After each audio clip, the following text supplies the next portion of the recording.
नमस्कार दोस्तों, कैसे हैं आप सब। तो स्टार्ट करते हैं आज की वीडियो।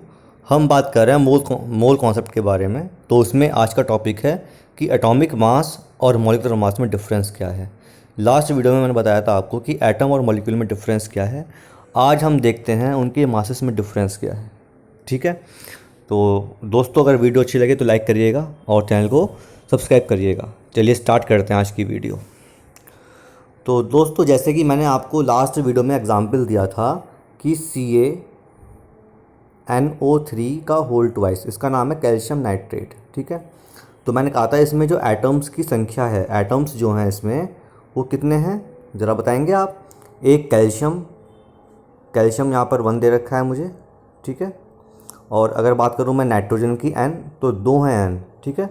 N के आगे 2 लग रहा है, N 2 हैं। और O की बात करूँगा मैं, O यहाँ पे 3 दूनी 6, 6 हैं। कैल्शियम नाइट्रोजन 2 हैं, O 6 हैं। तो कुल मिला के ये एटम्स इसमें 9 हैं। ठीक है। ये तो बात हो गई कि जो है किसी मॉलिक्यूल में नंबर ऑफ़ एटम्स कैसे फाइंड करेंगे आप। अब आता है कि जो है कि इनका मास। तो दोस्तों, अगर मैं बात करूं, पहले तो आप जो है ना, जो पीरियोडिक टेबल होती है, जो मॉडर्न पीरियोडिक टेबल है, उसमें शुरू के 20 एलिमेंट्स के जो एटॉमिक नंबर हैं वो आप याद कर लेना। ठीक है। और उनके अगर मास याद हो जाए तो बहुत बढ़िया है। बात समझ में आ रही है। चलिए, जैसे एग्जांपल देखते हैं हम इसी का ही, कैल्शियम CaNO3 का होल ट्वाइस। इसका मुझे अगर मास निकालना है तो कितना होता है कैल्शियम का। कैल्शियम का मास लगभग 40 होता है, 40। ठीक है। कितना होता है एन का मास, एन का मास होता है 14। ठीक है। और ओ का होता है 16, ये ध्यान रखना। जो एटॉमिक मास है, एटॉमिक मास का मतलब होता है कि जे कि एटम का मास कितना, एटम का मास कितना उसको बोलते हैं हम एटॉमिक मास। तो कैल्शियम एक एटम है, नाइट्रोजन एक एटम है, ओ ऑक्सीजन एक एटम एटम है। इन 3 एटम्स जब मिले हैं ये एक फिक्स्ड प्रोपोर्शन में, फिक्स्ड रेशियो में, तो एक कंपाउंड बना, एक मॉलिक्यूल बना जिसका नाम है कैल्शियम नाइट्रेट। ठीक है। तो हमें निकालना है एक्चुअली मास कैल्शियम नाइट्रेट का। ठीक है। तो निकाल देते हैं कैल्शियम नाइट्रेट का मास कितना आ जाएगा। तो यहाँ पे अगर हम देखेंगे तो जब कैल्शियम तो एक ही है, यहाँ पे कैल्शियम तो यहाँ पे एक है। उसके बाद अगर हम देखें 2 लगा दो बाहर, क्योंकि होल ट्वाइस है ना, उसमें N एक है लेकिन 3 है O, 3 है इसमें O। सबके मास लिख दीजिए। कैल्शियम 40 प्लस 2, और यहाँ पे हो गया N का कितना 14 प्लस O 16, 16 सीधा 48 हो जाएगा। ठीक है। तो कुल कितना हो गया मिला के 40 प्लस ये आ गया 48 और 14 कितना हो जाएगा, 8 4 12, 62, 62 टू ज़ा 124, 124 प्लस 40, तो ये आ गया 164। तो इसका नाम मास पूरा आ गया 164, 164 आ गया इसका मॉलिक्यूलर मास। तो दोस्तों, जब भी हमें दिखाना हो ना, जैसे हम जानते हैं कि जे कि कोई डिस्टेंस है उसकी होती है यूनिट मीटर। ठीक है। कोई अगर मास है उसकी होती है यूनिट kg इन MKS। ठीक है। और कोई अगर टाइम है तो उसकी सेकंड होते हैं। सिमिलरली जो मॉलिक्यूलर मास या एटॉमिक मास है उसको दिखाते हैं हम बाद में AMU से। ठीक है। AMU atomic mass unit. तो कैल्शियम नाइट्रेट की बात करें तो कैल्शियम नाइट्रेट का जो है, जो आपका मास हम लिखेंगे तो कितना लिखेंगे, 164 AMU लिखेंगे। ठीक है।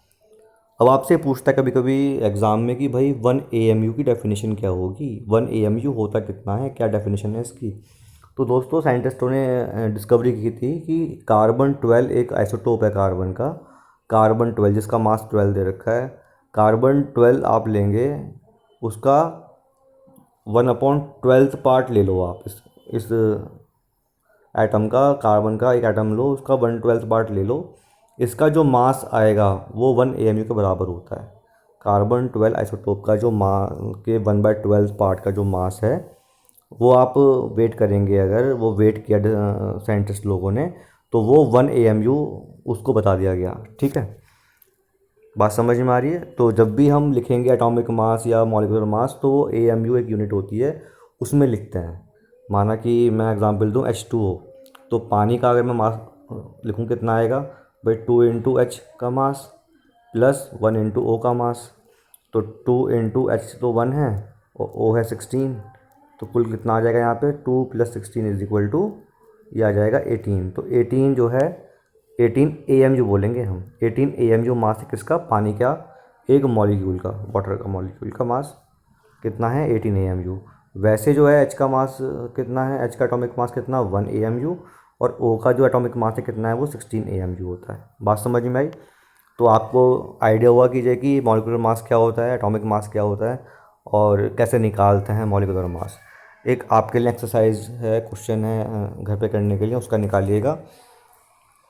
आपको निकालना है घर पे FeSO4 प्लस 6H2O, इसका मास निकालना है, ठीक है। एक निकालना है आपको CuSO4 डॉट 5H2O का मास निकालना है, ठीक है। तो इनके मास निकालना है, ये आपका होमवर्क है। अगर आप नहीं कर पाएंगे इन क्वेश्चंस को, नहीं आता तो मुझे कमेंट करिएगा, तो मैं बताऊंगा आपको उसका सॉल्यूशन क्या होगा। बात समझ में आ रही है? एक मुझे आप कमेंट में बताइएगा कि मोहर सॉल्ट होता है एक, MOHR, मोहर सॉल्ट होता है, इसका फॉर्मूला क्या है, इसका केमिकल फॉर्मूला क्या है, वो आप मुझे कमेंट में बताइएगा। केमिकल फॉर्मूला बताना है आपको मुझे कमेंट में, ठीक है। तो ये 3 होमवर्क है स्मॉल स्मॉल से, इसके आप मुझे आंसर देना, ठीक है दोस्तों। तब तक के लिए धन्यवाद। अगर आपको अच्छी लगे वीडियो तो please like this video and share this video. Thank you, have a nice day.